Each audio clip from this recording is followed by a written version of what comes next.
Sa huling parte ng ating kwento ay hindi maalis ang isip ni Hanyan sa ating bida, na kanyang iniisip na hindi naman daw siya nagkagusto sa ating bida, kaya lang naman daw niya siya pinagamit ng mahalagang item ay sa kadahilanan gusto lang niya na mabayaran ang naibigay sa kanya na tulong ng ating bida sa pagpapabuti ng kanyang teknik, yun lang daw yun, wala nang iba pang dahilan. Sa pagpapatuloy, at dito makikita si Xiao Yifeng na nagbigay paggalang sa kanyang master dahil tinanong siya nito na kung paano raw ba niya nagawang makapag-advance sa first stage ng Qi Refining sa isa lang na gabi. Tinugon naman ni Xiao Yifeng sa kanyang master na dahil daw yun sa tulong ng mga herbs na ibinigay sa kanya ng kanyang master. Sa mga sinabi ni Xiao Yifeng ay napapaisip ang kanyang master na si Sid Chenny na kahit binigyan pa daw siya ng mga herbs imposible naman daw na makapag-advance siya sa ganoon kabilis. Samantalang binigyan naman siya ng payo ng asawa ni Su Chenny na si Lin Ziyan, na mabuti na lang nakapag-breakthrough siya, pero huwag niyang kalimutan na huwag pa rin magyabang sa kanyang nagawa dahil baka ito pa ang maging dahilan na magiging tamad siya sa kanyang pag-cultivate. Nang nakalabas na si Xiao Yifeng sa silid ng kanyang master ay agad naman siyang sinalubong ni Xiang Changge na kanya itong binabati dahil kanya raw narinig na nagawang makapag-breakthrough ang kanyang junior brother sa isa lang na gabi. Sagot naman sa kanya ni Xiao Yifeng na swerte lang daw ang nangyari sa kanya. Kaya nagawa niyang makapag-breakthrough sa ganoon kabilis, ngunit nagulat si Xiao Yifeng dahil bigla na lang siyang inakbayan ng kanyang senior na mayroong halong lakas. Sinabi pa niya sa ating bida na mayroong halong tuwa na parte daw ng lakas ang swerte, at ang kanyang opinyon para sa kanya ay hindi na masama ang kanyang talento, pero sumisigaw lang naman ang ating bida dahil hindi raw siya makahinga sa higpit ng paghawak sa kanya ng kanyang senior. Agad din naman na humingi ng patawad sa kanya si Xiang Changge dahil hindi raw talaga niya mapigilan ang kanyang lakas, sagot naman sa kanya ng ating bida habang hingal na ayos lang raw yun sa kanya. Pero iniisip naman ni Xiao Yifeng na sa pagkakataon daw na ito ay kanyang pinagsama ang dalawang cultivation method, ngunit kahit na magiging mas malakas siya, mas mabagal naman ang kanyang pag-unlad kumpara noong nakaraan niya na buhay. Ano raw ba kaya ang idinagdag ng kanyang asawa sa panahon na yun sa cultivation method? O baka mas mabuti lang talaga ang kanyang cultivation talent. At lumipas na nga ang 2 taon, dito nagulat ang dalawang mag-asawa dahil nakita nila na umaapaw ang enerhiya sa courtyard ni Su Maoqing, dahil ito ay nakapag-advance sa 7th stage ng Qi Refining. Sa nakita ni Su Chenny ay kanya na lang nasabi sa kanyang asawa na ang galing talaga raw ng kanyang anak dahil kahit na pinipigilan niya ang kanyang realm sa foundation madali pa rin para sa kanya ang makapag-breakthrough. Sagot naman sa kanya ng kanyang asawa na kumpara daw sa kanya, ay mas nag-alala pa siya doon sa iba. Sa binanggit na mga salita ni Lin Ziyan ay nainis sa kanya si Su Chenny dahil huwag na raw niyang ipaalala sa kanya ang bagay na yun, dahil mas lalo lang siyang magagalit. At nang nakalabas na sa kanyang silid si Su Maoqing ay agad naman niyang hinanap ang kanyang junior brother dahil siya raw ngayon ay nag-breakthrough at nasaan na raw ba siya ngayon. Makikita lang naman ng ating bida na kanyang binabati ang kanyang senior sister sa kanyang matagumpay na pag-breakthrough, pero mahahalata sa kanyang mukha na ito ay tila ba malungkot. Ngunit nang pagtingin ni Su Maoqing sa ating bida ay masyado siyang nagulat na kanya siyang tinanong na kung bakit nananatili pa rin siya sa antas ng 4th stage of Qi Refining, nakangiti lang naman na tumugon sa kanya si Xiao Yifeng na ang kanya raw kwalipikasyon ay masyadong masama. Samantala makikita naman si Lin Ziyan na kanyang pinapahinahon ang kanyang asawa na si Su Chenny dahil halos gusto na niyang sugurin ang ating bida sa sobrang inis. Na kanyang sinabi sa kanyang asawa na 2 taon daw ang kanyang nilaan kay Xiao Yifeng, alam raw ba niya kung ano ang kanyang ginawa para sa kanya? Ibinuhos raw niya sa kanya ang kanyang maraming mga resources sa loob ng 2 taon, kahit ang isang batugan na baboy ay mas mabilis pa sa kanya mag-cultivate, na sayang lang ang kanyang maraming mga kayamanan na nawala ng dahil sa kanya. Sinabi din niya sa kanyang asawa na kinakailangan na raw niya ngayon na umuwi, dahil hindi talaga niya kayang makita ang pagmumukha ni Xiao Yifeng at baka hindi siya makapagpigil ay baka kanya pa siyang masapak. Sagot naman sa kanya ng kanyang asawa na kung ganoon ay sabay na silang dalawa na umuwi doon. Nagtanong naman si Xiao Yifeng sa kanyang senior sister na kung bakit ang bilis raw umalis ng kanyang master na tila ba masama ang kanyang loob. Masaya naman na tumugon sa kanya si Su Maoqing na hindi raw nila alam kung ano ang mga iniisip ng matanda, mas mabuti pa maglaro na lang silang dalawa ng kanyang junior brother. Hindi naman pumayag si Xiao Yifeng sa kagustuhan ni Su Maoqing na silang dalawa ay maglaro dahil kinakailangan pa niyang pagtuunan ng pansin ang kanyang pag-cultivate. Pero nagulat si Xiao Yifeng na nagtataka dahil bigla na lang siyang iginapos ni Su Maoqing. Sabay lumipad si Su Maoqing na kanyang bitbit ang ating bida, Hilong-hilo naman ang ating bida na kanyang tinanong ang kanyang senior sister na kung saan raw ba niya siya dadalhin. Ayon naman sa kanya ni Sumauking na ayos lang raw itong kanyang gagawin sa kanya dahil mabagal lang naman siyang mag-cultivate. Ang isang araw o 2 araw na hindi siya mag-cultivate ay ayos lang yun sa kanila dahil wala naman talaga silang inaasahan sa kanyang pag-unlad sa cultivation. Dagdag pa ni Sumauking na kanya din siyang dadalhin sa isang magandang lugar kung kaya sumunod lang ito sa kanya. Wala nang ang nagawa si Xiao Yifeng kung hindi kanya nalang pinasangayunan ang mga sinabi sa kanya ng kanyang senior sister, pero sa kanyang isip-isip na hindi raw talaga niya akalain na maging ganito kabagal ang kanyang pag-cultivate ng pinagsamang dalawang teknik. Ano daw ba kaya ang ibinigay sa kanya ng kanyang asawa sa panahon na nakapag-breakthrough siya sa isa lang na gabi? At mas lalong nakaramdam ng pagkabahala si Xiao Yifeng dahil nagsaad sa kanya si Sumauking na ihanda raw ng kanyang junior brother ang kanyang sarili dahil ngayon mas bibilisan pa niya ang kanyang paglipad. At dito tuluyan na nga na binilisan ni Sumauking ang kanyang paglipad, sumisigaw naman ang ating bida sa kanyang senior sister na maghinay-hinay raw ito. Pinahinahon naman siya ni Sumauking dahil basta kasama raw niya siya ay wala siyang dapat na ikatakot. Ngunit napatigil si Sumauking sa kanyang paglipad dahil mayroon siyang nakita na kakaiba sa kanilang unahan. Dahil dito ay mabilis na bumaba si Sumauking upang kanyang matingnan kung ano ang kanyang kakaiba na nakita kanina galing sa itaas. At nang paglapag nila sa lupa ay napatakip na lang si Sumauking sa kanyang ilong, habang si Xiao Yifeng naman ay halos masuka na sa sobrang baho sa buong lugar. Dahil pala sumambulat sa kanilang harapan ang isang malaking bangkay ng beast na buto na lang ang natira, sa kanyang ibang parte sa katawan, na para bang hindi basta-basta ang nilalang ang may gawa nito. Nang kanila nang nilapitan ang bangkay ng malaking beast ay nagsaad si Xiao Yifeng sa kanyang senior sister na tingnan raw niya ang tinamo na sugat nitong bangkay ng beast. Ito ay pinatay sa isa lang na pag-atake. Inis na inis naman itong si Sumauking dahil ito raw ay isang beast na pinalaki mismo ng kanilang Wuya Palace. Sino raw ba kaya ang walang hiya na nilalang na nagtangkang kalabanin ang kanilang Wuya Palace? At pinalabas na nga ni Sumauking ang maliit na bola, sabay kanyang ipinalabas galing sa loob ng bola ang kanyang alaga na si Whitey dahil siya raw ang kanyang gagamitin para kanilang malaman kung sino ang nilalang ang may gawa sa pagpatay ng kanilang pinalaki na beast. Matapos doon ay inamoy na nga ni Whitey ang bangkay ng beast. Saad pa sa kanya ni Sumauking na hanapin raw niya dito sa gubat kung sino ang may gawa nito. Nang nakaalis na si Whitey upang hanapin ang salarin sa pagpatay ay nagsalita ang ating bida kay Sumauking na ang bangkay raw ng Gale Wolf ay umabot na ang antas sa 5th stage ng Chi Refining, at sa kanyang palagay isang malakas na nilalang ang posibleng may gawa nito. Ayon naman sa kanya ni Sumauking na huwag raw siyang mag-alala dahil sila ngayon ay nasa likod ng bundok, at pinalinis na rin ng kanyang magulang ang mga malalakas na halimaw dito. Makikita naman itong si Whitey na tumakbo ng mabilis upang tumungo sa kinaroroonan ng dalawa. At nang dumating na siya sa kinaroroonan ng dalawa ay agad naman itong tumakbo pabalik upang kanyang ituro sa dalawa ang kanyang mga nakita, sambit pa ni Sumauking sa ating bida na magmadali raw silang sundan ang kanyang alaga na si Whitey dahil mayroon siyang nakitang kakaiba doon sa unahan. Habang tumatakbo ang dalawa ng mabilis ay inutusan naman ni Sumauking ang kanyang alaga na si Whitey na mag-transform daw siya sa kanyang orihinal na anyo. At nang nakapag-transform na si Whitey ay tumigil naman ito sa kanyang pagtakbo na tila ba mayroon itong kakaiba na nakita sa kanyang harapan. Sa biglaan na pagbabago ng ikinilos ni Whitey ay nag-alala na tinanong siya ni Sumauking na kung ano raw ba ang kanyang problema. Dahil pala nakita ni Whitey sa kanilang buong paligid ang maraming bilang ng mga lobo na wala ng mga buhay.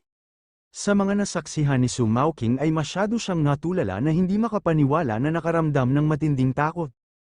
Pero sa kasamaan na palad habang abala pa sila sa pagtingin sa mga maraming bangkay ng mga lobo ay wala silang kaalam-alam na mayroon palang isang malaking buntot ng ahas na akma na silang atakehin. Agad din naman napansin ni Xiao Yifeng na mayroon palang isang dambuhalang ahas na papasugod na sa kanila ay kanyang sinigawan si Sumauking na tumingin raw siya sa kanyang likod. Nang tumama na sana ang buntot ng malaking ahas kay Sumauking ay sa kabutihan na palad na gawang maligtas ng ating bida ang kanyang senior sister, upang hindi ito matamaan ng buntot ng malaking ahas, nang dahil sa pagligtas ng ating bida sa kanyang senior sister ay nakaramdam siya ng matinding pagod sa kanyang katawan na kanyang tinanong ang kanyang senior sister na kung ayos lang raw ba ito. Pero nagulat silang dalawa dahil bigla na lang tumilapo ng sobrang lakas si Whitey dahilan upang maputol ang maraming puno kung saan siya tumama. Nang nakita ni Sumauking ang sinapit ng kanyang alaga na si Whitey sa kamay ng malaking ahas ay halos hindi siya makagalaw, na kanyang sinisigaw ang pangalan ng kanyang alaga. Dahil doon ay makikita itong si Whitey na agad na nawalan ng malay dulot ng kanyang tinamong malaking pinsala sa katawan. Dali-dali naman na ipinalabas ni Sumauking ang kanyang maliit na bilog na bagay upang kanya nang papasukin dito ang kanyang alaga. Nang nakabalik na si Whitey sa kanyang lalagyan ay lumabas naman ang pawis sa mukha ni Sumauking dahil sinabi sa kanya ng ating bida na tingnan raw niya sa kanilang itaas. Dahil pala itong malaking ahas ay naghahanda na ng malakas na pag-atake galing sa kanyang bibig upang kanyang tapusin ang buhay ng dalawa. Ang dalawa naman sa kanyang ibaba ay hindi na nila alam kung ano ang kanilang dapat na gawin laban sa inilunsad na pag-atake ng malaking ahas.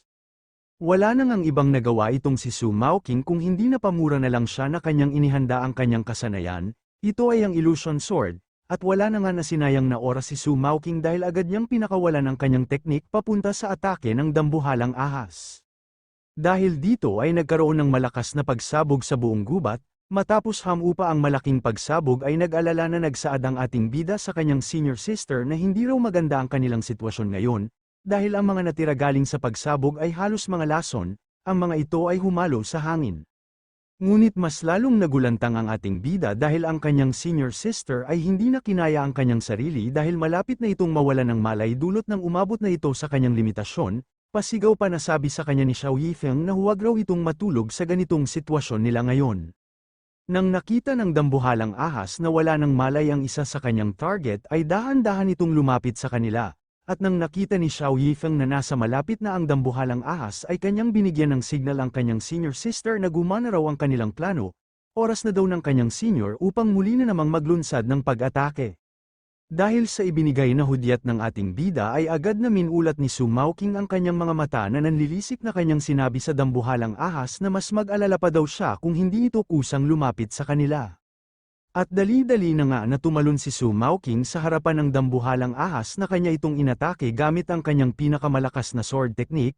Sa atake na ito ay napaatungal ng malakas ang dambuhalang ahas dahil ramdam niya ang pinsala sa kanyang katawan.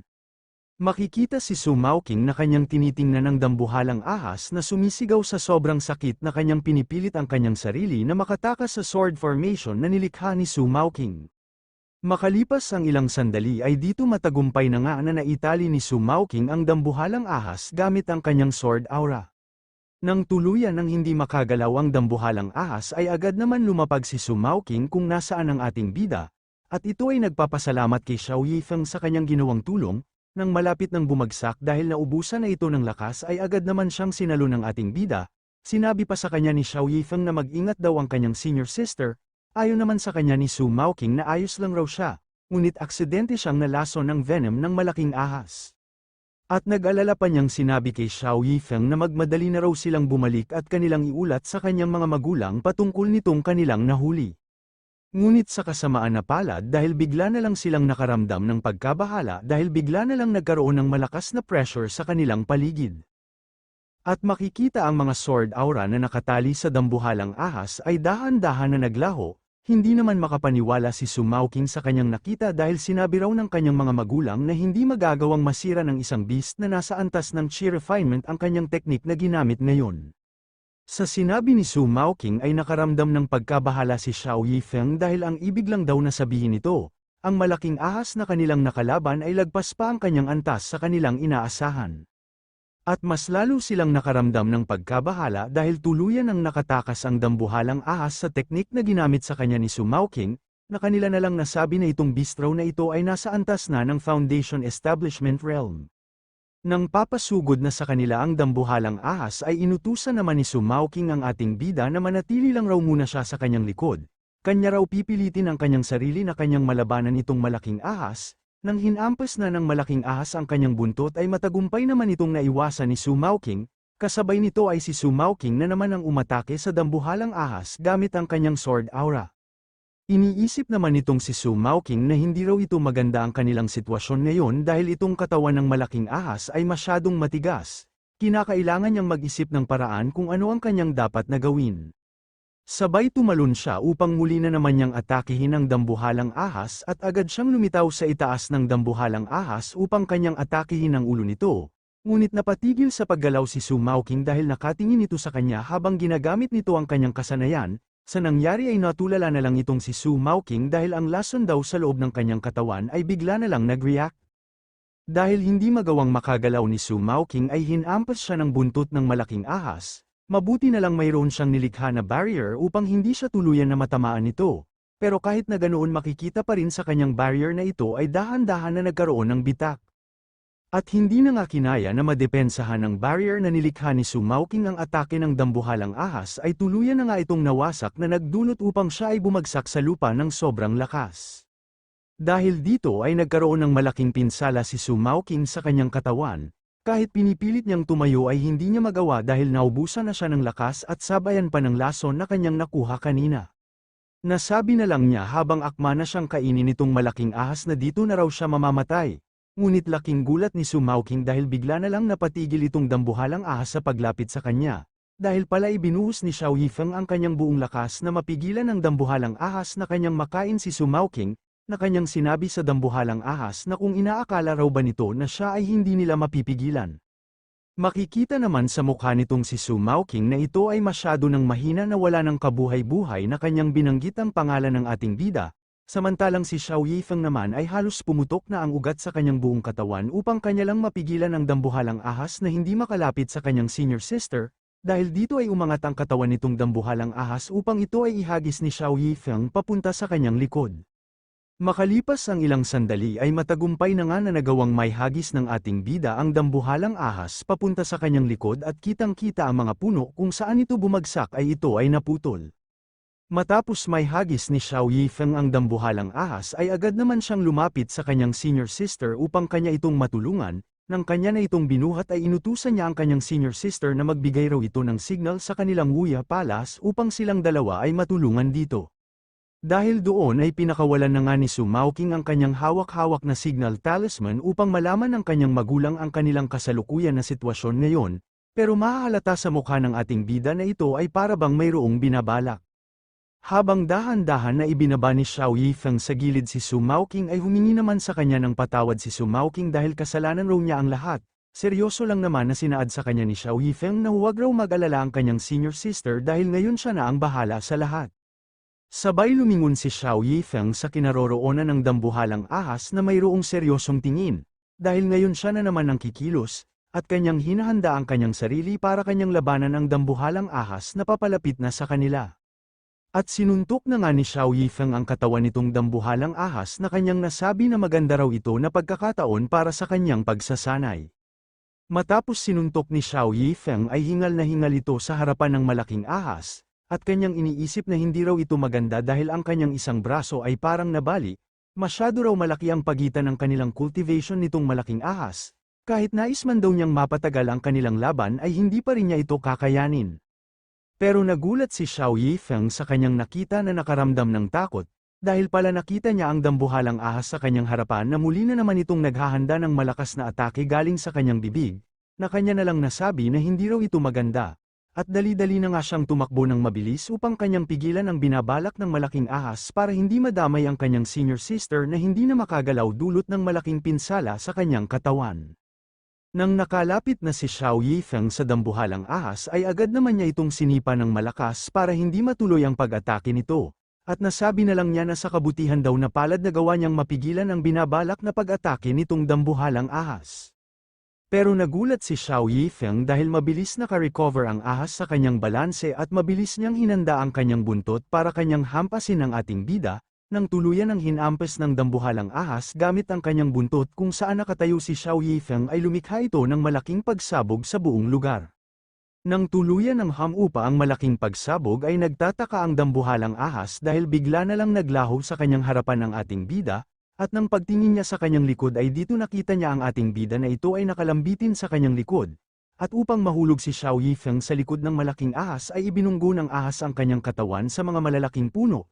Pero kahit na ganoon ay hindi pa rin bumitaw si Xiao Yifeng sa kanyang mahigpit na paghawak sa likod ng malaking ahas. Sa ginawang kilos ng malaking ahas ay napamura na lang itong ating bida na kanyang pinipilit ang kanyang sarili na hindi bumitaw sa kanyang mahigpit na paghawak. Sabay nagpapalabas siya ng aura sa kanyang kamay na kanyang sinabi sa malaking ahas na hayaan raw niya siya na kanya itong gamitin laban sa kanya. Dahil dito ay napasigaw ng malakas ang dambuhalang ahas sa ginawang atake sa kanya ng ating bida dahil ang tinamaan sa parte ng kanyang katawan ay ang kanyang vital point. Pero kahit na ganoon ay makikita si Xiao Yifeng na ito ay tumilapon galing sa katawan ng dambuhalang ahas, at ito ay nagdulot na siya ay tumalbog sa lupa hanggang siya ay tumama sa isang malaking puno. Makikita si Xiao Yifeng na halos hindi na niya mag-alaw ang kanyang katawan dahil nagtamo siya ng malaking pinsala sa kanyang buong katawan na kanyang nasabi na sa kasamaan daw na palad binigyan lang niya ng pinsala itong malaking ahas, hindi niya ito nagawang mapatay, samantala itong malaking ahas naman ay galit na galit sa ating bida na kanyang ibinuka ang kanyang bibig upang lamunin niya ng buo ang ating bida.